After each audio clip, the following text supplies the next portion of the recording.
कुछ नए प्रोसीजर्स किए मैक्स साकेत में, जो ये प्रोसीजर्स इंडिया के लिए बहुत मायने रखते हैं, क्योंकि हम अब पूरी दुनिया को दिखाना चाहते हैं कि India is not behind in medicine. तो ये एशिया पैसिफिक रीजन में ये इनिशियल प्रोसीजर्स हैं, ना कि सिर्फ इंडिया में ही। तो एक प्रोसीजर जो मैंने आपको बताना चाहता हूँ वो है स्मॉलेस्ट पेसमेकर, जो सबसे छोटा पेसमेकर है और डबल चेम्बर की कैपेबिलिटीज़ रखता है। इसको हम कहते हैं AV माइक्रा। ये पेसमेकर पहले सिंगल चेम्बर कैपेबिलिटीज़ रखता था, वो भी पहले मैंने हिंदुस्तान में फर्स्ट टाइम लगाया था 5 साल पहले। अब मैंने लगाया AV माइक्रा 3 पेशेंट्स में। हिंदुस्तान में अभी तक टोटल 5 लगे, 3 पेशेंट्स में लगाया। तीनों पेशेंट्स एकदम स्वस्थ हैं। ये पेसमेकर 15 मिनट से आधे घंटे में हमने लगा पाया। इसमें कोई स्टिच, कोई कट नहीं किया और पेशेंट बिल्कुल ठीक हो गए और 4 घंटे में उनको चला दिया हमने। नेक्स्ट डे डिस्चार्ज कर दिया। डॉक्टर साहब अब तक कितने पेशेंट को ऑपरेट कर चुके हैं? माइक्रा जो ओल्ड जनरेशन और न्यू जनरेशन में मैंने तकरीबन 75 to 100 पेशेंट्स के बीच में ट्रीट किया। किसी का भी अभी तक कोई पेसमेकर ख़राब हुआ हो या ऐसी कोई बात हुई हो नहीं। एक पेशेंट की, इनमें एक पेशेंट ही सिर्फ डेथ हुई, वो अनरिलेटेड डेथ हुई, ना कि इस पेसमेकर की वजह से डेथ हुई। पेसमेकर की डॉक्टर साहब लाइफ कितनी है? इस पेसमेकर की लाइफ तकरीबन 15 साल है, लेकिन ये डिपेंड करता है कितना यूज़ हुआ, कैसा हुआ। जनरली 15 साल के करीब चल सकता है। MRI कंपैटिबल है, इसमें कोई सिक्योरिटी इशू नहीं, कोई प्रिकॉशन नहीं कि हाथ नहीं हिलाना या यहाँ पेन हो रही है, क्योंकि कट ही नहीं है बॉडी पे। तो ये एडवांटेजेस हैं इस पे। एक पेशेंट में कितने पेसमेकर लगाए जा सकते हैं?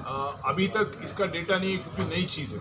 बट अगर एक हार्ट खोल के देखें और उसमें फिट करके देखें पेसमेकर, तो तकरीबन 6 से 10 पेसमेकर लग सकते हैं।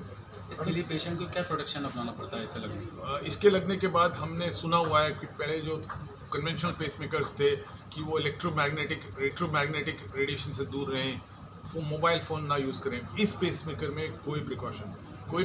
वो सिक्योरिटी गेट से निकल सकते हैं बिना कोई प्रॉब्लम के। उनको मोबाइल यूज़ कर सकते हैं, किसी भी कान से यूज़ करें, कोई प्रॉब्लम नहीं है। कोई इलेक्ट्रोमैकेनिकल डिस्टर्बेंस नहीं आएगी इसके।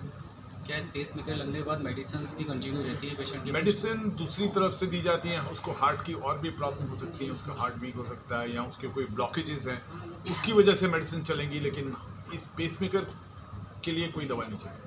और किस तरह के मरीजों को ज़रूरत होती है? तो 2 तरह के मरीज़ होते हैं। एक तो जिनको फेंट हो जाते हैं, अनकॉन्शियस हो जाते हैं, या जिनको इलेक्ट्रिकल डिस्टर्बेंसेस होती हैं हार्ट की इलेक्ट्रिकल वायर्स ख़राब हो गई, तो उनको हार्ट की।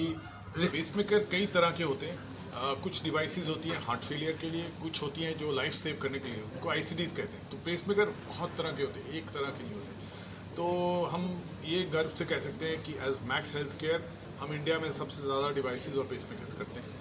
मैं एज इंडिविजुअल गर्व के साथ कह सकता हूँ कि मेरे इंडिविजुअल नंबर्स हाईएस्ट हैं कंट्री में। तो बहुत एक्सपीरियंस है मैक्स साकेत में इन चीज़ों का। तो कई तरह के पेसमेकर। डॉक्टर साहब, एक नॉर्मल पर्सन इसको अफोर्ड नहीं कर सकता, क्या कोई इंश्योरेंस पॉलिसी आएगी हॉस्पिटल से कनेक्टेड?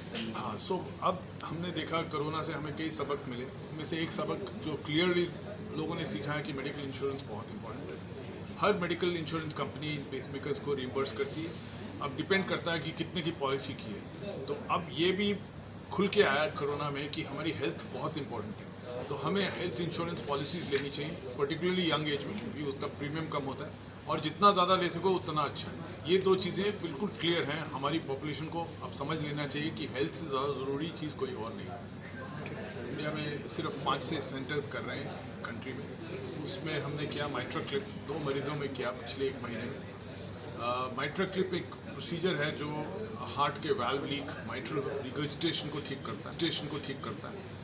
इसमें हमें ऑपरेशन नहीं करना पड़ता। अगेन एंजियोग्राफी की तरह उसको वाइट्रल वाल्व को रिपेयर कर लेता है जो लीक कर रहा है। माइट्रल वाल्व रिगर्जिटेशन या माइट्रल वाल्व लीकेज से बहुत प्रॉब्लम्स होती हैं। हार्ट एनलार्ज हो जाता है, हार्ट की पंपिंग फॉल करती है, पेशेंट को सिम्टम्स होते हैं और कई बार इन मरीज़ों में सर्जरी पॉसिबल नहीं होती कि उनके लंग्स ख़राब हैं, उनके हार्ट बहुत वीक हो गया, तो सर्जन्स कह देते हैं कि हम इसको नहीं ठीक चलेंगे, तो हमें ही कुछ करना पड़ता है। तो माइट्रल वाल्व रिपेयर बिना सर्जरी का इलाज है।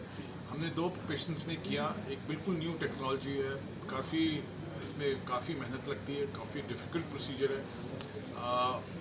दोनों पेशेंट बहुत अच्छे हैं। अगले दिन नेक्स्ट डे वो डिस्चार्ज हो गए। पहले पेशेंट का हार्ट पंपिंग 30% था। 1 महीने बाद कल हमने चेक किया तो 45% पे उसका हार्ट